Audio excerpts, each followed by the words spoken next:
This video serves as an introduction to Ireland and Irish agriculture in order to set the table for our discussion of the Great Famine of the 1840s. Ireland is an island located to the west of Great Britain. It's a relatively poor country and it's heavily pastoral in terms of its agriculture. Important to keep in mind that in our period of study, and starting from 1800 or 1801, Ireland and the United Kingdom actually are part of one united country. After the Irish Rebellion of 1798, there was put in place what was called the Acts of Union, which created a new country called the United Kingdom of Great Britain and Ireland. However, even though in this period these two places represent one united country in a political sense, they retain a lot of important differences, culturally, economically, and so on. Furthermore, no discussion of this would be complete without me mentioning that Ireland and England have a really fraught history, partly because this unification that we describe in this slide was not altogether voluntary from the Irish point of view. It's important also, in setting the stage for the Great Famine, to point out that Irish population grew incredibly rapidly from about the early 18th century up through the middle of the 19th century. We don't have incredibly reliable information on Irish population before the census in the early 19th century, but Connell, our author for this week, was able to put together some good estimates of Irish population starting from 1687 all the way up to 1791, and then other estimates pick up afterwards. And what forms already is a pretty obvious sense of the incredibly rapid growth in the Irish population. We can moreover compare, partly from these numbers and others, the average annual growth rates of population in Ireland versus other countries to get some sense of how rapidly exactly Irish population was growing. And what you can see is that even compared to England, whose population we know grew rather rapidly in the 18th and early 19th centuries, Ireland's population grew incredibly rapidly, even more rapidly from 1750 to 1845. And of course, both places leave France totally in the dust in terms of population growth. So this is very rapid growth in population. What I want to describe to you now are two important shocks that hit Irish labor demand, and then some peculiarities of the organization of Irish agriculture, all of which together are going to set the stage for the Great Famine of the 1840s.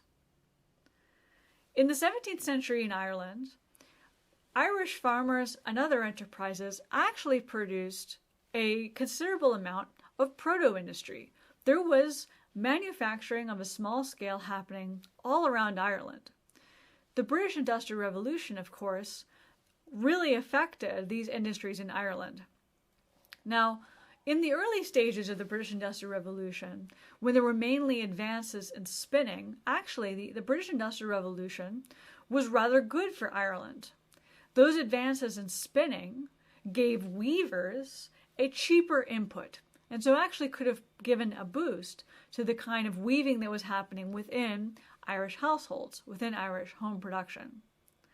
However, a really big shock to Irish labor demand happened when weaving was itself mechanized in Britain. That really knocked out competition. That really just totally outcompeted Irish home weaving. One argument that you could consider, and that was definitely popular at the time, was whether Ireland could have enacted protective tariffs to protect those home-based weavers from the British competition. It's possible that such tariffs might have helped those Irish weavers in the short run, but in the long run, there was just never going to be any beating that mechanized weaving, and they would have had to adjust. They would have had to find something else to do ultimately. They would have been completely outcompeted. This did not eliminate all Irish home production or all Irish industry in general. There's still a lot of home production and things, for example, like the final assembly of shirts or making fine lace, but it was a major shock to labor demand. A second shock to labor demand actually has to do with a familiar story of agriculture that we told when we talked about the Corn Laws. As I said at the very beginning of this video, Ireland was a heavily agricultural and mostly pastoral country by the time we enter our period. The image you should have in your mind is big green fields with lots of sheep grazing. This is a really nice way to use land. The demand for labor per unit of land in this kind of production is really low. However, there's a major disruption to this kind of way of life, and that was the French Wars. So remember that at one point Napoleon cut off England from access to the Baltic ports, and this led to a skyrocketing of prices of grain. We know already that this led to an intensification of British agriculture and the bringing under cultivation of some formerly not very productive land. This extended into Ireland. It raised the demand for Irish labor, since now they were farming grain, which was more labor intensive. And also keep in mind that the land that was brought under new cultivation in Britain was not very well suited to grain, and Irish land was even worse suited to grain. So this is going to be heavily not very productive and quite labor intensive. And then, of course, just like in our description of Britain, the absolute worst possible thing happened in 1815, which is the peace broke out. So what happened was the agricultural prices absolutely declined precipitously. And, the Corn Laws helped a little bit here. They kept them a little bit high, but never high enough to make Irish agriculture the way it was sustainable. This creates a dramatic drop in the demand for Irish labor, and we see a conversion of Irish land back into pasture, back from arable to pastoral. So this now is our second major shock to Irish labor demand. Furthermore, what will be critical for our story is that Irish agriculture was organized in a relatively unique manner. So recall before our English social structures. At the top are large landlords, followed by substantial farmers, and at the bottom is a large class of landless laborers. Irish social structure was slightly more complex. At the very top of the Irish social structure were absentee landlords based in England that really owned all of the land. But they didn't hang out there. Below them, they had a class of sub-managers who actually ran things. And then below that are farmers and workers.